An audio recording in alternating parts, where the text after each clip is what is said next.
He was trained in Austria, Hugh O'Neill, and he came back and he organised an army in the north, and he trained them. He called in all the chieftains for allegiance. Yes, and as he came south, all if he was coming, you had to come with him. Oh yes, you had to go, and they came because they were fighting for their land and their lives, and that was it. But when he was defeated, the north was wide open. Yeah, all the soldiers were down with him. They came in thousands. They took over and they kicked the natives out of the good land, and they settled in the bogs and in the mountains. But I'll tell you, this shore here, where we came down to, we took on the back road down through the mountains. Oh, did you? Yeah, he found it somehow. Yes, we came over the mountains. We come over the hill here. Back here? Yes. Oh, down here? Yeah, we came back from this. Oh, from Kilcormac, Ballyboy. Yes, we did. Oh, over the hill. Beautiful view. Oh, we stopped and took some pictures and got beeped at once. Oh my it was God, fun. what a view. Yeah, that's the Sleeplow Mountains there. Yeah.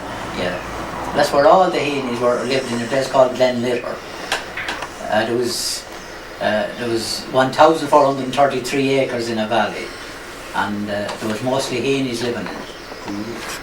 And during the famine of 1847, there was 8.25 million in the country here, and 2 million died and over 2 million emigrated. Yeah. How did it come about that those 6 counties were under British control? That was How did it? the 6 counties up north. Oh yeah. How did that come about that the English ended up with them and then the Free State was formed? Yes. Is that what you're getting at, Jim? Yes. Now the War of Independence started in 1916, and they put up the proclamation in Dublin, and they fought for a 32-county republic, and that's what they all fought for. But as the war progressed, the English were getting the worst of it, because the IRA were ambushing them everywhere. They were going back in shiploads. So the English called a truce, and being cunning like they always were, they brought over a delegation from Dublin, including De Valera. But De Valera refused to sign. He wanted a 32-county. So then they brought over another delegation, and they signed the declaration that the British could hold on to the 6 northeastern counties. So that's how the Civil War started. It's at the time when the people living up there predominantly English anyhow. Oh no, there weren't. There was a lot of there are a lot of Irish there. Native-born Irish. Oh yes, native-born Irish. Oh, they are still there. But that's how the trouble was going on in the north since the treaty was signed. That the Irish in it, they were second-class citizens. There was nothing open for them in the British Army, to join the British Army. Those people weren't partial to the British before that. They had to become partial afterwards. Oh sure, yes. But they wouldn't get jobs, they wouldn't get housing. So that's how... That problem still exists today in the north of Ireland. Oh, it is. But it's they said only 2% of the police force is Catholic. That's all. Yes. Why did they not want those 6 counties? Just have a toehold in here? They were here 700 years, and we couldn't get them out of it. The rebellions and wars every other year. 1798 there was a rebellion here. When we went through Dublin, excuse me, we took the tour around the city, and each statue we went by, and this is because of the rebellion in this year, this is because of the rebellion, he led the rebellion in that year, right Jim? One right after the other. Yeah. It was very interesting. Oh, very interesting, yes. So then when they signed the treaty, for the British to hold on to the 6 counties, there was a civil war here, because a lot of the people wanted the 32-county republic. That's what they fought for.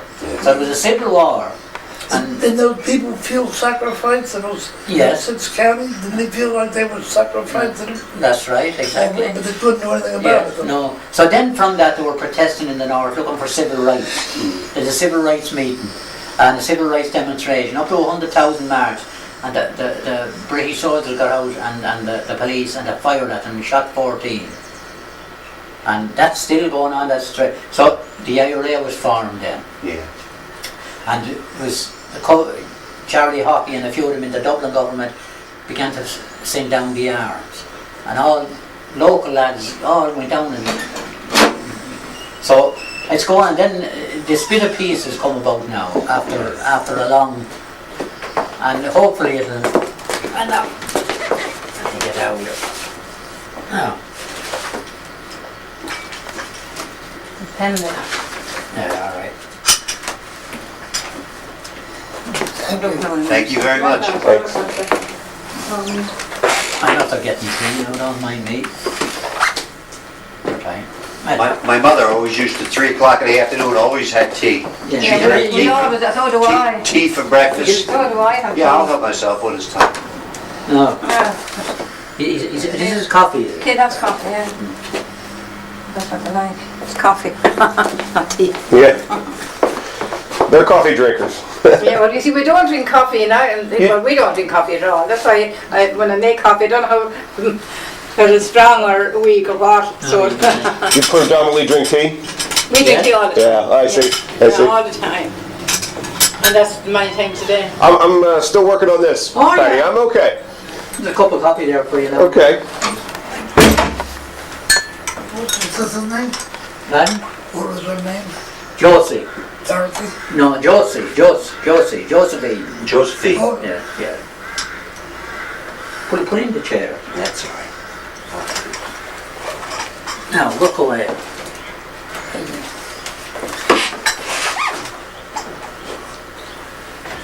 Take that. The bread, thank you. I'm okay. Thanks. Maybe in a minute. but marrying into the family, you inherited that mill? No, I bought this. We lived up to my grandfather lived to be 105. 105? He lived to be 105, and I remember the famine of 1847. But I don't remember him, you know, he was gone long before I was born. But my father lived to be 95. And my grandfather remembered the famine, and he told about them all dying with the hunger and dying in the ditches and eating grass. Eating seaweed. Yes, and they all emigrated. Was your grandfather, your father with him? Now, they lived up in the mountain, but then my grandfather, we got married and he came down, it was a big family, and he came down to live near the village here. And then I was born in the old house up further. But then this went up for sale here, it was derelict, and I bought it. And Oh, a beautiful piece of property. when he came down, when he came down to the village, what would he do for a living? He was, they had land, a bit of land, a bit of land. Everybody had a bit of land. Not much, but just what kept. But Yeah. I don't see any garden or any Garden vegetables. food being grown. Not now. I always grow my own. No, but he means the farming area. There doesn't seem to be any truck gardens or No, corn. they're all into milk and cows and cattle and sheep. Nobody's tilling anything now. Nobody's sowing anything. Where did they get it from? They import it all? Oh, well, there might be one farmer or two farmers in an area who would grow maybe 100 acres of potatoes or vegetables.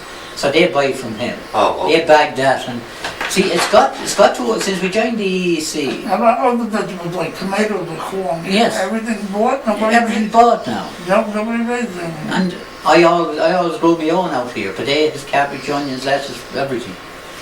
And all the farmers were self-supporting, everybody was self-supporting. They grew their own vegetables, they grew their own corn, they had their potatoes. But now, people have got well off now. The young people won't work the land or won't do anything. They got too well off, they're all in jobs. When your dad and grandfather went, did they have a sheep or cattle on it? Oh yes, Oh, that's a yes. I mean, my father used to always sow corn and oats, and we always had our bag of oatmeal. But there are so many milk cows around it. Do they export the milk or something? Oh yes, the milk is exported. They make butter and cheese. So many of them, they got to do something with that milk. Oh, well, it's a great country for sheep. Yeah. But then it's all industries now. The Americans have industries all over the place. Berlin here, a correct type factory. I remember that. He works for a computer company. Oh yeah. And they're big over here. Yeah. Oh they are. The spare parts, it's cheaper to keep them here in Ireland than it is anywhere else in the EU. Is that And right? once they can get them into the EU, they don't have any problems going from here to France or to Amsterdam or what have you. So No tariffs, no problem. no customs, yeah. Yeah. Get more. All right, I'll have one more, that's it. Thank you. It's great. There's great progress being made here now. Yes. Even since you were here now a couple of years ago. It looked different. A lot of road construction. That's right. We were on the other side by Galway and going on up to the north.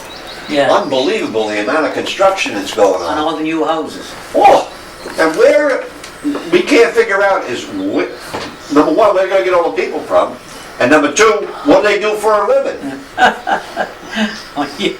Yeah. Well, they're all, of course, to be all near the city. Actually, there's people around here, young people around here, and they're driving to Dublin. To work? Every morning, yes. Oh. Yes. And some of them go by train from Tullamore. And then Tullamore is a massive town in there, and there's industries, there's boroughs the same, just 8 or 10 miles from here. Rossgrey the other direction, Portlaoise the other direction. So they're all young people are able to travel now, and get work. They can catch a train to Tullamore and Go to Dublin, yes, yeah. I have a daughter that drives 80 miles one way to work and 80 miles back every day. Oh yes, yeah. It's getting like America. My father used to be talking about the in America when he was in it, about the people, the American Express. He worked on the American Express. Did he? He did, yeah. A newspaper in New York City? He used to, no, it was that's right. He used to always wear a badge with a wheel on it. Was he a conductor or? I think so. He thinks so. Okay. Yeah. And he Ran in our family, right? Uncle Jack was a conductor. Oh, yeah. Oh, he always talked about the Bronx and. One name I wanted to ask you about. The first time I seen it when he showed me that my great grandfather had a brother named Paul. I didn't know the name Paul was predominant in Ireland, but I understand there's quite a few people named Paul. Oh, there is, yes. I just didn't associate it with Ireland until he showed me. Oh, yes. And then I saw it on a television program. Oh, yes. That was quite predominant. Yeah. Well, surprising. My grandfather McCaffrey, his father's name was Felix. His name is? Felix. Felix. F-E-L-I-X. Oh, Felix. Yeah. Oh, yeah, that's a great Irish name. Felix. And Hugh. Oh, it is. Hugh. And That's his middle name, Hugh. Hugh. Oh, sure, Hugh. Yeah, Hugh. Yeah. The O'Neills, the great clan in the north, it was always a Hugh. Yeah. Red Hugh. He had a red head. Yeah. Hugh means head? Hugh, it's the old Gaelic for red hair. Ah, that's interesting. Yeah. Most of the redhead when the Vikings extraction, haven't they? That's right, yeah. Of course, the Vikings were in here. When a priest come from mine, he told me the name begins with Fitz, I got Scandinavian blood in them. No, the name begins Fitz, like Fitzmaurice or Fitz. Oh, yeah. Well, they'd be Norman. They'd be Norman. Normans. The Fitzmaurice, Fitzhenry, Fitzgibbon, the Lacy, They all got Viking blood in them. Oh, the Viking blood's in the Normans. Oh, certainly, yes. They have to have a Fitz name. Yeah, that's right. There'd be Viking blood. Every nationality came in here. The Danes came in, about the 8th or 9th century. And then the Normans came in 1169. And they conquered the whole country. And then the British came in. Where the Normans come out of France? They came from France. They came from France into England around 1050. They came here 1169. They were the breed of the Vikings. Come everybody picked on you. Oh, picked on us, yeah. How come? Yeah. You wouldn't fight back? I had to fought back for 700 years. Oh, yeah. And a lot of fierce Irish fought in the War of Independence in America. You mean the Civil War? And the Civil War. Oh, God, I hope to tell you, there was a lot of Irish. Yeah. A lot of them come right off the boat, the only job they could get. Oh, that's right. Yeah. If you were a wealthy person, you could hire somebody to go take your place in the war, in the Civil War. Oh my Now, God. here's what happened. They would call up 40 men. And if you stepped up, they said Charlie Brown. If you stepped up and told them Charlie Brown, they took you. Even though Yeah. somebody paid you to go up and say you were Charlie. You might not be Charlie Brown, but you were that day. And they paid $500 in those days. It's a lot of money. But they thought they were only going for a short time. They never thought the war was going to last 3.5 years. That's right. Yeah. And the Irish ended up fighting against the Irish in that war. They did, north and Yeah, south. because there was a lot of Irish in the South. Oh, there was. There was Irish in the south. Yeah. Fighting 69, the New York division. Yeah. That was Thomas Francis Maher. He formed that. He was one of the Fenians here, and he was transported to Australia by the British.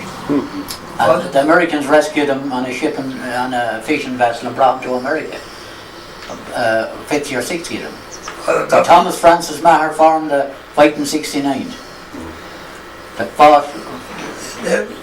And actually, the flag, the tricolour that they carried, the green, white and gold that they carried, President Kennedy presented to the Dáil Éireann above in Dublin. That's where the government He gave it to the Taoiseach? Yeah, gave it to the Taoiseach, and it's still there, and the marks of the horses' hooves are in it, and the bullet mark. Is it in the museum? No, it's in Dáil Éireann, in the government department. Oh, okay. It's in the government building. I see. Government building. Dáil is like the Senator Assembly. That's right, the Yeah. Senate, the Assembly, The big name of that fight in 69 was their chaplain, Father Duffy. Yes, yes. They got statues all over New York, Father Duffy with the priest with a fight in 69. Oh, God, yeah. And St. Patrick's Day, they showed a parade, and Yeah, for many years they had the same television announcer. Yeah. Real Irishman with a brogue. yeah. And he used to say it on there. Every time the Fighting 69th would come, he'd say there was more Medal of Honors won in this country by the Fighting 69th. And then he would go down to nationalities. How many were won by Irishmen? Because that's all changed now. But The number one decoration for extreme bravery and heroism, Medal of Honor. I guess the British Cross or something is the best one they can get.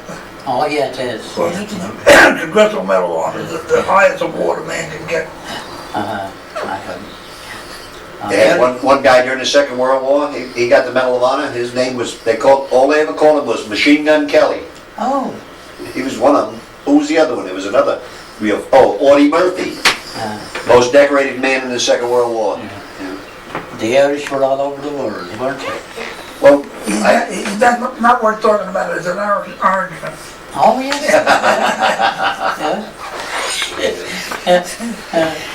Well, they a lot of them class themselves as Irishmen. They're so long down there in the north now. They're there from the Cromwellian confiscation, 1649, you know. And they maintain all their allegiances to the British Crown, you know. the old timers over where we were always used to say, English always started the war and the Irish won it for them. Yeah, they did. Between them and the Gurkhas. That's right, yeah, them and the Gurkhas, yeah. You'd be amazed how many Irish names there are in America. Oh, sure. All over the place. Even a black fella. Oh, they come up from the south with black plantations and they got the family name. Oh, did of course. Terence O'Neill, a big black dance. What happened after our great Civil War back in the 1860s? Yeah. They were freed. They became free men. That's right, yeah. And they only had one first name. So they had to take a second name, and there were a lot of carpetbaggers. There were guys going around taking advantage of them. Yeah. And trying to set up lands. So his name was Murphy. My name was Charlie. I became Charlie Murphy. Just took his name, you know. They didn't even have to spell the Irish name. They got it misspelled, but they took them anyhow. Yeah. There weren't that many Irish farmers down there. There were plantation owners that owned the slaves. Yeah. They took their names of anybody coming around. Of course it did, yeah. Well, there must be quite a few there down in Savannah, Georgia, because that's the second biggest St. Patrick's Day parade in the country is in Savannah, Georgia. Yeah. Huge. All black Irish. Yeah. I don't like There was a lot of Irish plantation owners down there. most of the black Irish, are Catholic. Yeah. So the British transported a lot of the Irish here after the rebellion of 1798. They sent them out to the Barbados.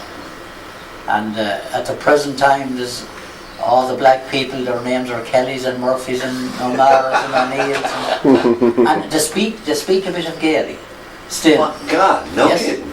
That's amazing. Yeah. He said that people who said down in Barbados still speak a little Gaelic. Yeah, 1798. They were transported. That or be shot. Or shot. Yeah. Might as well go. Yeah, might as well go. And the English owned the plantations there.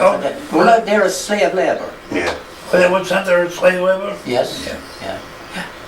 Yeah, because the black people from Barbados speak with very distinct British accent. Yes. The There blacks- you are. Yeah. In Jamaica too. In Jamaica, yeah. So the Irish were all over the world. Yeah, but when you hear American with a black American with an Irish name, that's what happened. He only had one name. He had to pick one. Oh, yes. So he just picked any name. Yeah. Anybody was good. If you were good to him, he'd call himself Yeah. Charlie Heaney. Yeah. Yeah. But that's how they happened. You see, when the slave owners owned those people, they only gave one name. They didn't give them their own name. They would never soil their own name by giving That's that to right. them. Yeah. But they had Charlie, Louis, Pete. So those people all had to pick up some names. So. Yeah.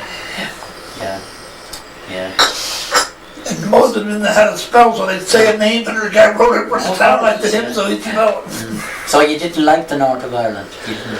It was probably the worst day to go. Oh, Yeah. my goodness. And the countryside is lovely. Oh, it's So we drove from Galway up to Sligo, Sligo. and then went a little further to Enniskillen.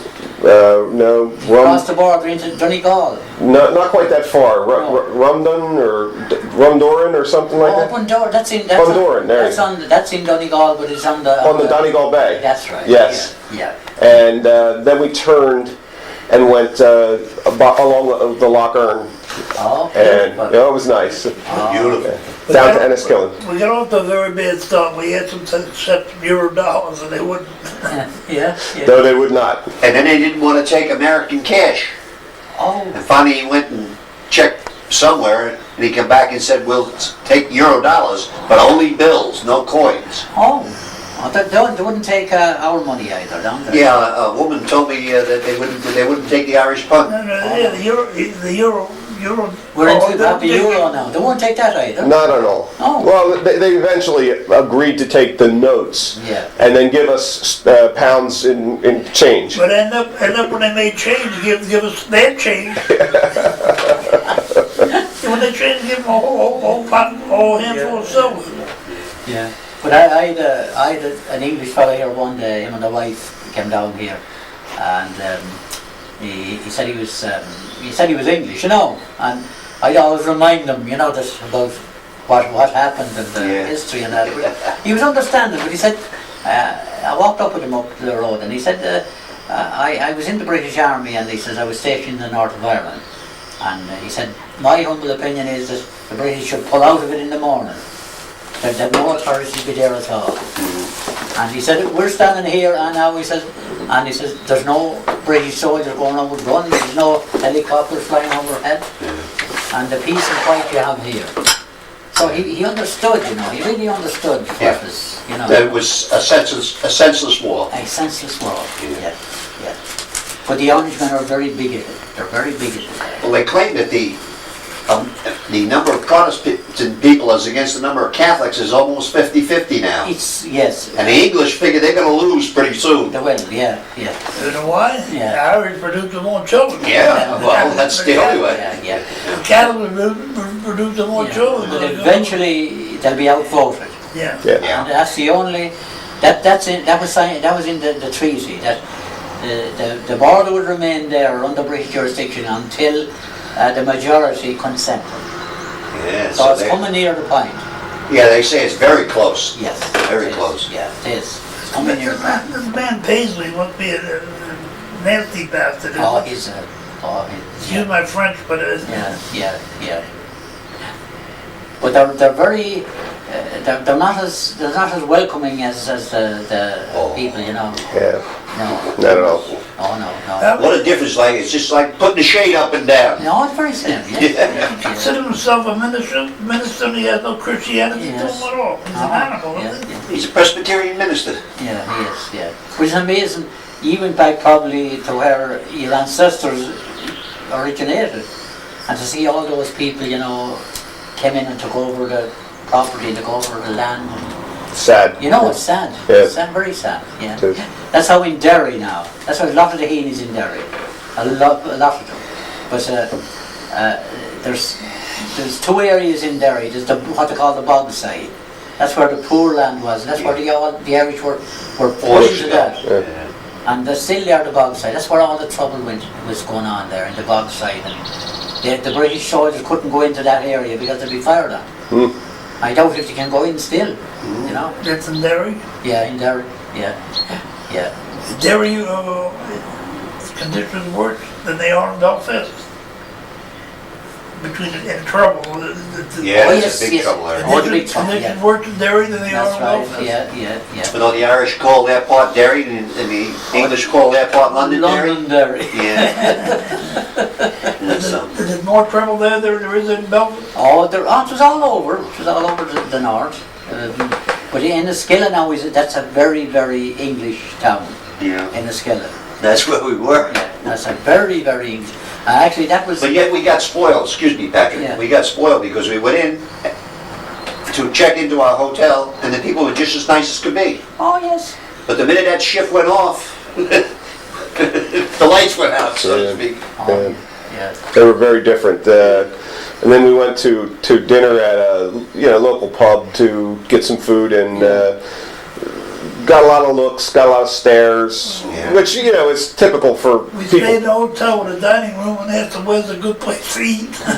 They didn't like that. That isn't here. The atmosphere was terrible. Dinner hour, they only had Yeah, go ahead. I guess that all that coffee's running Go through me. ahead. dinner Thank hour. you. Find your way in there. Yes, thank Dinner you. hour, they only had 2 people in there to eat. We took them in. You can't have too much of a menu. Yeah. They did have a carvery on, but we wanted to try something a little more unique. I know. Yeah. So we spent some time in Enniskillen, and then in the morning we drove to Cavan. Or Cavan, how do you... Oh, Cavan. Cavan, I'm Yeah, sorry. Yeah, Well, we stayed overnight in Cavan. No, we didn't. That's where we had breakfast, is in Cavan. That's right. Well, how did you find the people in Cavan? Night and day. It's just, They were lovely people. just across the board. We went to Cavan and had breakfast, and friendly as could be, the gentleman went outside to have a cigarette. They waved him back in. Come on in here, you can smoke in here. So it was just night and day. Isn't it amazing? Just a few miles down there. Yeah, what's it, maybe 20 kilometers or 30 kilometers or something like that? Yeah. Just Oh, very it's different. amazing, isn't it? Yeah, Oh. it is. So we did stop into the genealogical center in Cavan and looking on the McCaffrey side. His Uncle Jim's mother was a McCaffrey. She was the youngest of the family. Her father was named Barney, and or Bernard, I guess it was. And then his father was Felix, and his mother was Mary McCabe. Yeah. Great northern name to McCabe. McCabe, yes. So we stopped. I have a copy. Somebody traced that. Would you like to have a copy of it? McCabe's? Of the McCaffrey. Oh, McCaffrey, yes, someone did. Yeah. One of our relatives. That were